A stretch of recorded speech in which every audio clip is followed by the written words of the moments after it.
Bon matin à tous, en ce jour du Seigneur, dimanche le 19 avril 2020. J'ai trois textes pour nous ce matin. Le premier se trouve dans l'Évangile de Matthieu, au chapitre 15. J'aimerais lire à partir du verset 34 au verset 39. Alors, comme vous le savez, ça fait plus d'un mois que le Québec vit en confinement et en service essentiel. Nous aurons bientôt plus de liberté. Pas plus de liberté, mais plus de liberté, excusez-moi. Mais une liberté limitée. Car un retour à la normale est cédulé que pour dans plusieurs mois. Même, certains disent dans une année, tant que le vaccin pour le COVID-19 ne sera pas trouvé. Cependant, bonne nouvelle, car de nouvelles habitudes ou façons de faire prennent place. Certaines de ces habitudes deviendront des règles de vie dont on aura de la difficulté à se départir. Comme par exemple, produire et acheter local. On a vécu ça avec le manque d'équipement pour les hôpitaux. Les épreuves apportent de bonnes choses. Les épreuves nous réalignent souvent sur un chemin plus droit. Et cette semaine, nous allons parler d'une habitude que le christianisme a développée en temps de crise. Celle de rendre grâce au repas. Vous allez dire en temps de crise, oui. Les trois textes que nous allons lire ce matin parlent de l'action de grâce en temps de crise. Et c'est conformément à l'enseignement de Jésus lui-même et de Paul. Nous aurons donc Jésus et Paul comme apôtres pour nous enseigner l'action de grâce ce matin. Et c'est dans ces trois textes, vous allez remarquer que l'action de grâce a été justement priée en temps de crise. Et laissons-nous interpeller ce matin par cette exhortation à l'action de grâce, au repas. Et cessons de croire à partir de maintenant que ce geste posé n'est qu'une pratique sans importance, qu'une coutume désuète. Au contraire, l'action de grâce au repas est le moyen de sortie de crise. Le moyen de sortie de crise pour tous ceux et celles qui la pratiquent. Que le Seigneur bénisse sa parole pour nous ce matin. Mon premier texte est donc dans Matthieu chapitre 15, versets 34 et 39, à 39. On lit ceci. Jésus leur demanda, « Combien avez-vous de pain? » « 7, répondirent-ils, et quelques petits poissons. Alors il fit asseoir la foule par terre. Il prit les 7 pains et les poissons, et après avoir rendu grâce, il les rompit et les donna à ses disciples qui les distribuèrent à la foule. Tous mangèrent et furent rassasiés, et l'on apporta 7 corbeilles pleines de morceaux qui restaient. Ceux qui avaient mangé étaient 4000 hommes, sans les femmes et les enfants. Ensuite, il renvoya la foule, monta dans la barque et se rendit dans la contrée de Magadan. J'ai un autre texte qui se trouve en Matthieu chapitre 26, et nous allons revenir sur le texte premier dans quelques instants. Matthieu chapitre 26 est une autre action de grâce de Jésus, cette fois-ci à l'heure de sa mort. Alors, acte 26, verset 26, nous lisons, Matthieu chapitre 26, verset 26, nous lisons, « Pendant qu'il mangeait, Jésus prit du pain, et après avoir rendu grâce, il le rompit. » Alors, voyez-vous, rendre grâce. Il le donna aux disciples en disant, « Prenez et mangez, ceci est mon corps. » Il prit ensuite une coupe, et après avoir rendu grâce, une autre fois, il la leur donna en disant, « Buvez-en tous, car ceci est mon sang, le sang de l'alliance qui est répandu pour beaucoup, pour le pardon des péchés. » Il y a un autre texte qui se trouve dans le livre des Actes des Apôtres, cette fois-ci dans le contexte d'un bateau, où Paul risque le naufrage avec tous ceux qui sont sur ce bateau. Et voici ce qui est écrit au chapitre 27, à partir du verset 33. Avant que le jour paraisse, Paul exhorta tout le monde à prendre de la nourriture, disant, « C'est aujourd'hui le 14e jour que vous êtes dans l'attente et que vous persistez à vous abstenir de manger. Je vous invite donc à prendre de la nourriture, car cela est nécessaire pour votre salut, et aucun de vos cheveux ne se perdra. » Ayant ainsi parlé, il prit du pain, et après avoir rendu grâce à Dieu devant tous, il le rompit, se mit à manger, et tous reprenant courage, mangèrent aussi. Nous étions dans le navire 276 personnes en tout. Et quand ils eurent mangé suffisamment, ils allégèrent le navire en jetant le blé à la mer. Alors, avant de commencer à parler sur ces textes, je voudrais annoncer ce qui va arriver dimanche prochain. Dimanche prochain, selon la cédule des enseignements déjà programmés pour notre Église, avant la pandémie, nous étions appelés à tenir une première rencontre d'évangélisation le dimanche qui vient, c'est-à-dire le 26. Comment faire alors que nous n'avons pas d'audience additionnelle ou encore un lieu pour inviter des gens? Et là, en réfléchissant, je me dis, ben oui, on peut inviter par courriel. Si vous avez des gens qui désirent entendre des choses sur le sujet du paradis, alors donnez leur nom à Angèle qui les inscrira sur son envoi courriel du dimanche prochain. Et qu'y aura-t-il ou qu'est-ce qui sera au programme? Une histoire vécue, un témoignage d'une personne qui a connu le Christ vraiment d'une manière convaincante. Ce sera le témoignage de M. Robert Moffat, qui a vécu de 1795 à 1883, qui a été un missionnaire écossais en Afrique. Il a été le premier à traduire la Bible dans une langue africaine. Alors, c'est à entendre. Mais revenons à nos moutons maintenant. J'ai une citation d'un monsieur qui s'appelle John Stott, qui est déjà un livre dont je vous ai déjà parlé dans ma bibliothèque, que j'ai lu et relu plusieurs fois, et qui s'intitule L'essentiel du christianisme. John Stott a vécu de 1921 à 2011. Alors, c'est un homme récent. C'est un écrivain, un anglican. Il a été surnommé le pape des évangéliques. En voulant dire tellement ce qu'il dit reflète ce que nous comprenons des Écritures, nous les évangéliques, nous les ménonites. Mais il termine son livre, une des dernières phrases de son livre est ceci: voilà ce qu'est la vie d'un disciple. Eh bien, voilà ce qu'est la vie d'un disciple. Un disciple rend grâce à Dieu lors des repas. Et même lorsqu'il y a pauvreté de nourriture. Surtout s'il y a pauvreté de nourriture. Voilà ce qu'est la vie d'un disciple. Rendre grâce au repas lorsqu'il y a pour soi-même des temps dramatiques. C'est ce que Jésus a vécu. À l'heure de la mort, il a rendu grâce avec un repas avec ses apôtres. Rendre grâce, ce qu'est la vie d'un disciple, rendre grâce au repas lorsqu'il y a un danger pour tous qui est près de nous. Alors, Paul a vécu ça comme il faut, parce qu'il s'est retrouvé sur un bateau qui était prêt à faire un naufrage avec plus de presque 300 personnes. Jésus a rendu grâce et les affamés ont été nourris. Matthieu chapitre 15, nous reprenons le texte. Il est dit qu'il y avait une foule, et cette foule, au verset 38, nous dit le nombre dont la foule était composée.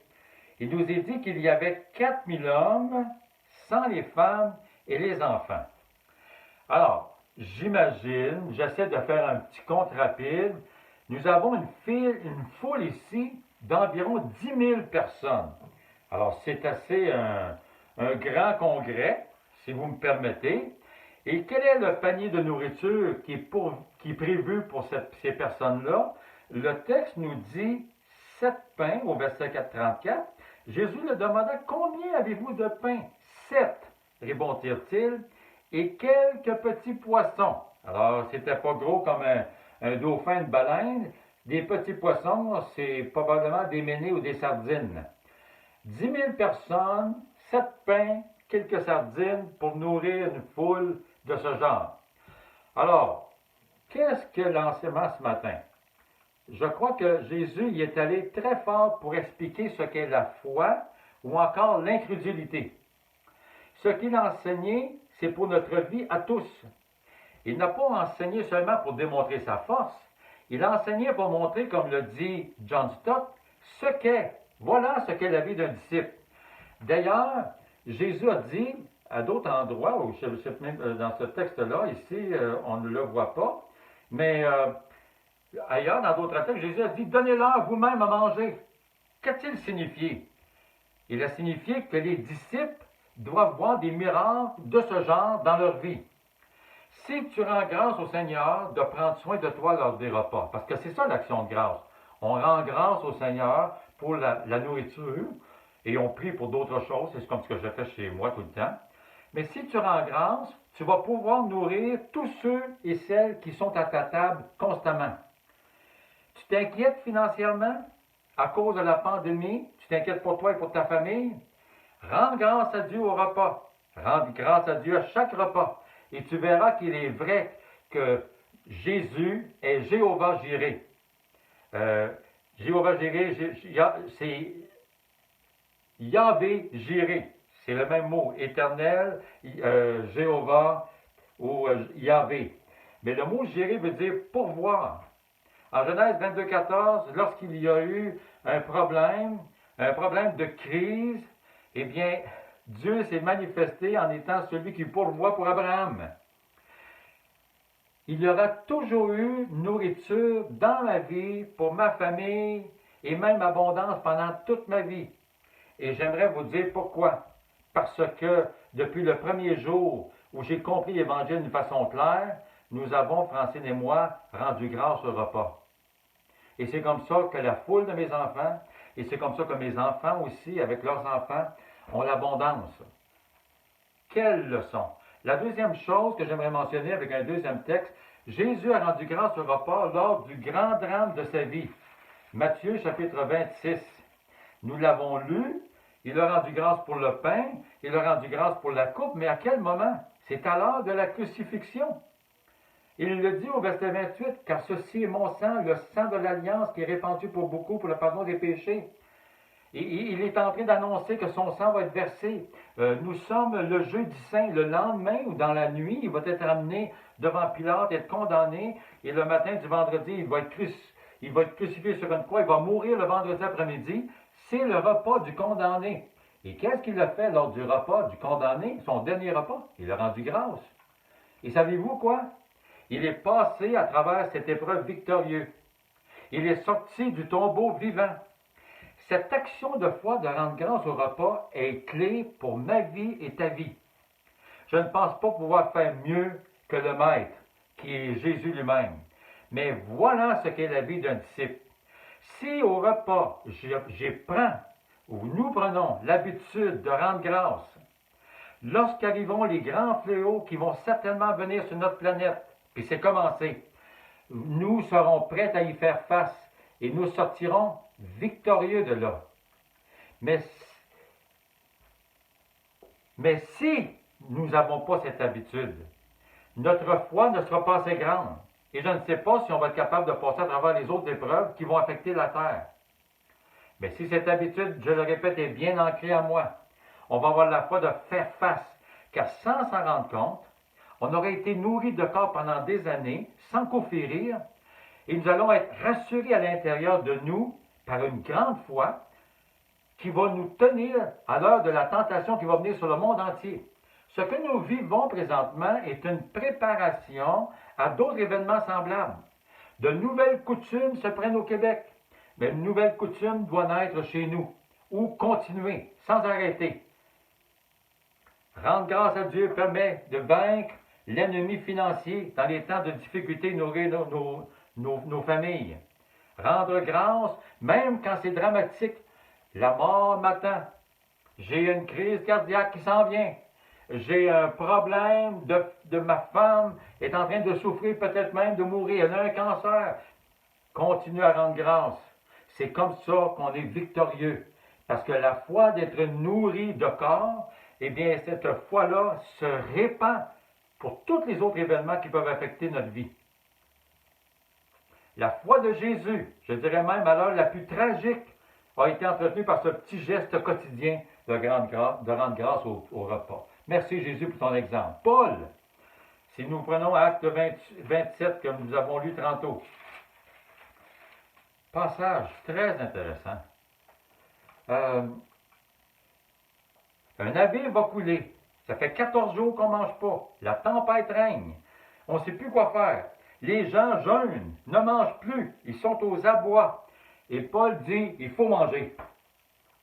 Je le répète, au verset 33, avant que le jour paraisse, Paul exhorta. On a dit qu'il a mis de la pression.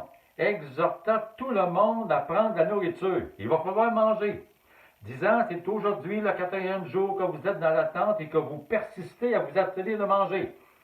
Il faut manger. Je vous invite donc, verset 34, à prendre de la nourriture, car cela est nécessaire pour votre salut et aucun de vos cheveux ne se perdra. Bon, il faut que vous mangiez. Bon, on peut comprendre, moi, dans un premier temps, je peux comprendre que ça prend de la force, parce que les événements qui suivent vont nous montrer qu'est-ce qui s'est passé. C'est que les gens ont dû tomber à la flotte et puis ont dû comme nager avec des morceaux d'épave jusqu'à la terre ferme.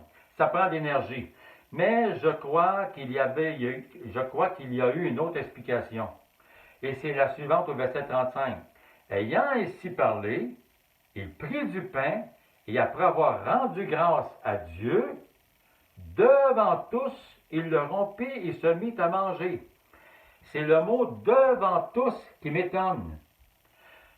Pour que tout le monde soit sauvé de la noyade, il fallait que Paul rende grâce devant tous les gens qui étaient là.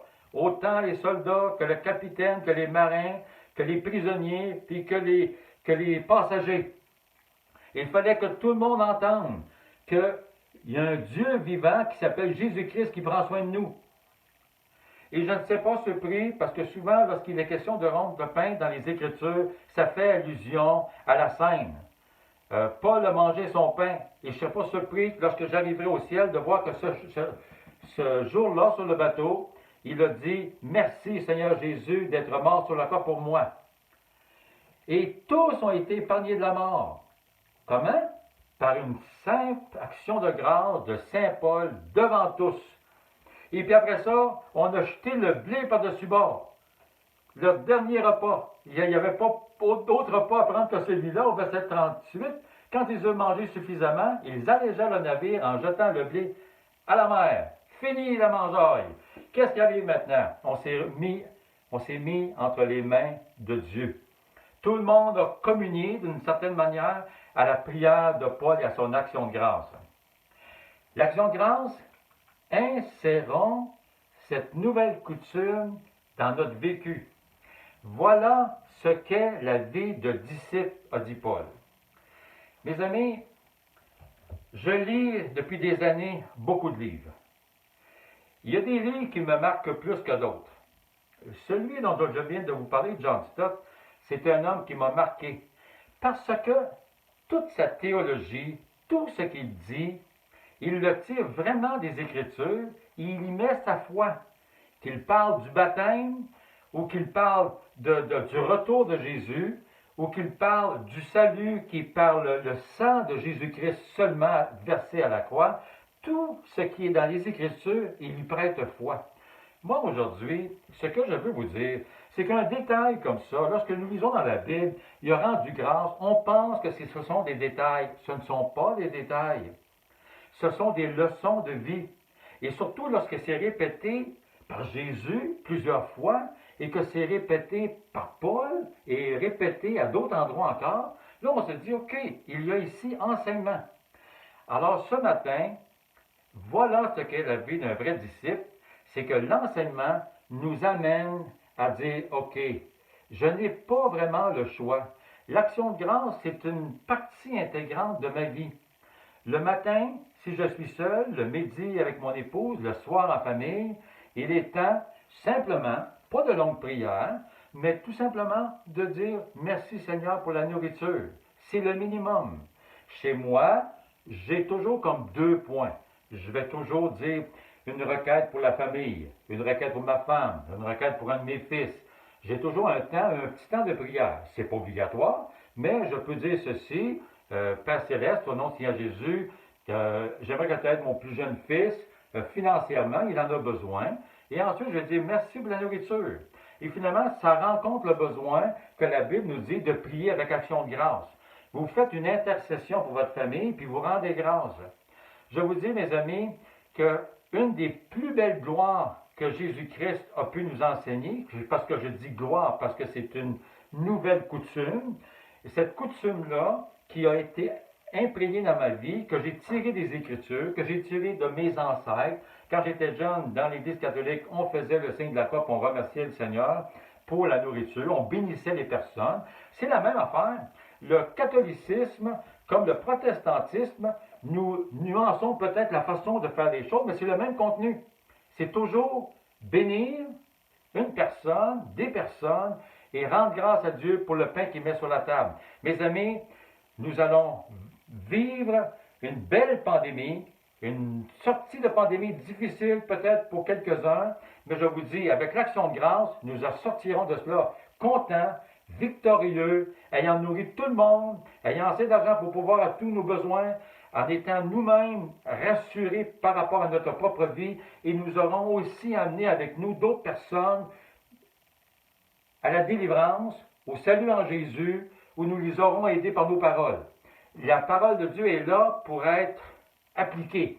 Alors la vraie vie de disciple commence par l'action de grâce au repas, que Dieu nous accorde cette bonté qui vient du ciel au nom de Jésus. Et à la semaine prochaine pour le témoignage de M. Robert Moffat. Invitez vos amis. Gloire à Dieu. Bonne fin de journée. Bye.